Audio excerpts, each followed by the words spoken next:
A big moment now on our coverage, our election correspondent, Tom Connell.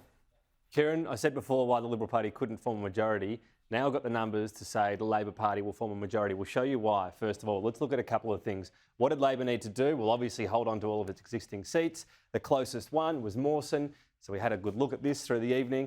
And Mawson at the moment, how it's tracking, we're seeing a huge vote for Liam Bignell. No problem for him at all. Well over 50% of the primary vote. So don't worry about two-party preferred. We've got a decent amount of the count there as well in terms of confidence on that. Then the 4 seats that Labor needed to win.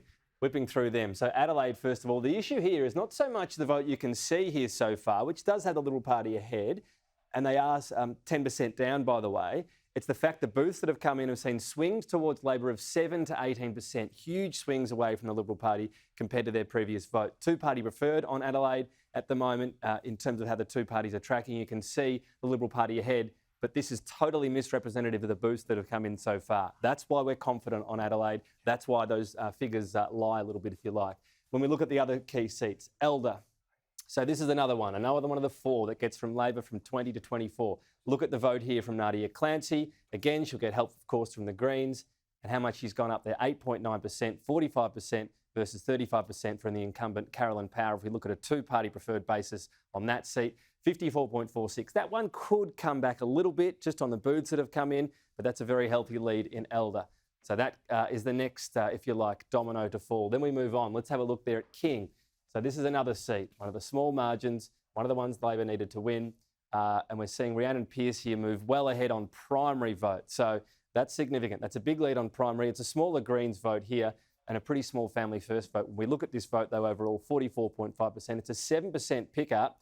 Crucially, the SA Best vote. It's what we've been saying all night. Where does it go? It's gone much more to Labor on King. So that's the seat of King as well.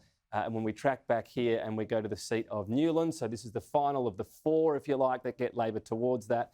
And we pick up Newland here within the northeast battleground suburb that it is. And here you see Labor ahead again on the primary. This is the 3-way contest with Frances Bedford. The concern was always who might come second. That's what we were saying at the start of the night. We have seen Olivia Savis's vote come back a little bit, but well ahead of what she needed to be in terms of getting that, because she'll get help from Frances Bedford to a degree and the Greens to a larger degree. So we're going two-party preferred on Newland. And even though that looks quite close there, it's a huge result for Labor. That's the 4 they'd need. But beyond that as well, Kieran, the confidence we have on this result is look at a little bit further up the totem pole. You go to Davenport. You look at how much of the count's done there, 16.7. You look at Labor just slightly ahead on the primary vote. That's the first step for them. But look at the swing. Look what this means. 18% ahead in terms of that swing. How this transfers in terms of two-party preferred at the moment on Davenport. Again, a relatively comfortable Labor margin. Not as far progressed in the count, and that's just one of the other possible seats. So they've got the 4 they're looking very comfortable in, and they go beyond that to 5, and maybe even, who knows, 6. The Premier's seat of Dunstan that we took you through last time. Yes, he's leading out here on the primary vote at the moment, but you spoke to Cressida and there might be some quiet confidence. A swing of 3.44, which has come back a little bit. Look, this is going to be a tight result. I don't think we'll know this result tonight. We'll be counting this next week. When we look at the two-party preferred on this particular seat, we are seeing Cressida move a little bit further ahead on that particular swing. So given that, Kieran, we can give 4 seats comfortably for Labor, and there's a buffer in case anything strange happens.